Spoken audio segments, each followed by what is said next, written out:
मुक्ति कैसे मिले? ये बिंदुक तो पानी में डूब कर मर गया। चंचुला देवी को मालूम पड़ा मेरा पति चले गया। चंचुला देवी ने सारा कर्म करा, अंतिम संस्कार आदि सब करवाए, ब्राह्मण भोज, साधु भोज, संत भोज, भंडारा सब करवाए, मुक्ति नहीं मिली। बिंदुक भटक रहा है।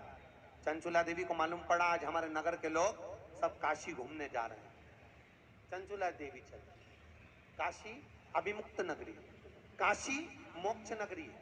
भारत की भूमि के सबसे ज्यादा मुर्दे अगर कहीं जलते हैं तो काशी में जलते हैं। क्यों जलते हैं? क्योंकि काशी की भूमि पर माता पार्वती ने शंकर से 2 वर मांगे थे। पहला वर, भोलेनाथ मुझे ये दीजिए कि जब पति पत्नी में झगड़ा हो तो उसमें प्रेम बढ़े। इसलिए आज भी पति कितना भी झगड़ा करके चले जाए, ऑफिस से आएगा तो आते से पूछेगा तेरी मम्मी कहां गई, आते से पूछेगा, क्योंकि झगड़ा करने से प्रेम बढ़ता है। इसलिए थोड़ा थोड़ा झगड़ते, ज्यादा नहीं, थोड़ा। जिस पति पत्नी में झगड़ा नहीं होता उसमें एक दिन ऐसा झगड़ा होता है कि अदालत तक बात पहुंच जाती है। इसलिए थोड़ा थोड़ा झगड़ो, मन के गुब्बार सारे निकाल बोल। जिनमें प्रेम बहुत होता है उनमें झगड़ा भी बहुत होता है। जरा जरा सी बात करो। पार्वती जी ने दूसरा वर मांगा, भोलेनाथ जी वर दीजिए। शंकर जी ने पूछा कौन सा? पार्वती कहती है दूसरा वर ये दीजिए कि काशी में अगर कोई मरेगा तो उसको गुरु मंत्र आपको देना पड़ेगा। शंकर भगवान बोले ये कभी नहीं हो सकता कि मरने वाले सांसारिक मनुष्य को मैं गुरु मंत्र दूं। पार्वती जी बोलती हैं आपको मंत्र देना पड़ेगा। शिव जी ने मना कर दिया, पार्वती ने भोजन करना बंद कर दिया। तब शंकर जी ने वचन दिया, पार्वती मैं तुझे वचन देता हूं कि काशी में अगर कोई मरेगा तो उसको गुरु मंत्र मैं दूंगा। पार्वती जी को लगा कि आप गुरु मंत्र दोगे तो मुझे मालूम कैसे पड़ेगा, मुझे भी तो मालूम पड़ना चाहिए कि आपने गुरु मंत्र दिया। तो शंकर जी बोले बोल क्या करना चाहते हैं? पार्वती जी कहती है काशी में जो मरेगा उसके सीधे कान में आप गुरु मंत्र देना और गुरु मंत्र देकर कान को मोड़ देना, तो मुझे समझ में जाएगा कि आपने गुरु मंत्र दिया। शंकर जी ने कहा ठीक है।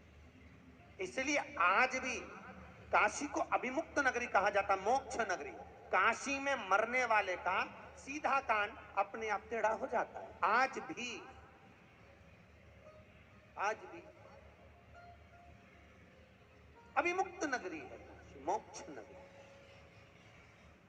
काशी में अगर कोई मरा और पहले हमको भी विश्वास कम था, पर एक बार हम कथा करने महेश्वरी भवन काशी में गए तो हम मणिकर्णिका पर घूमने के लिए गए। तो हमने कहा चलो यहाँ पर कांड में लिखा है कि काशी में मरने वाले का सीधा कान टेढ़ा हो जाता है। तो हमने भी वहां पर मुर्दों की लाइन लगी हुई थी, बहुत सारे मुर्दे जलते हैं, मणिकर्णिका पे ढेर लगे, अर्थी अर्थी। अपने यहाँ गाड़ियां ओवरटेक करती, वहां मुर्दे ओवरटेक करते, लोग मुर्दा लेके भागते हैं कि पहले इसको नंबर लग जाए।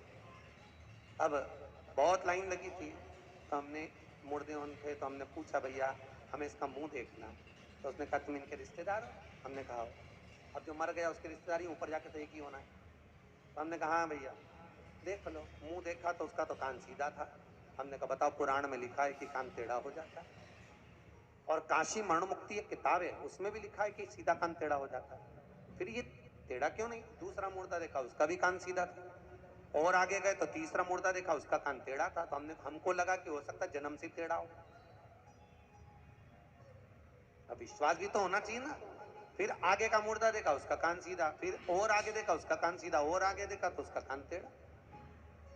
तब थोड़ा शंका हुई और मन का संशय निकालने के लिए जिसका कान सीधा था उससे पूछा ये मुर्दा कहाँ का है? तो कहा ये काशी से 40 किलोमीटर दूर का।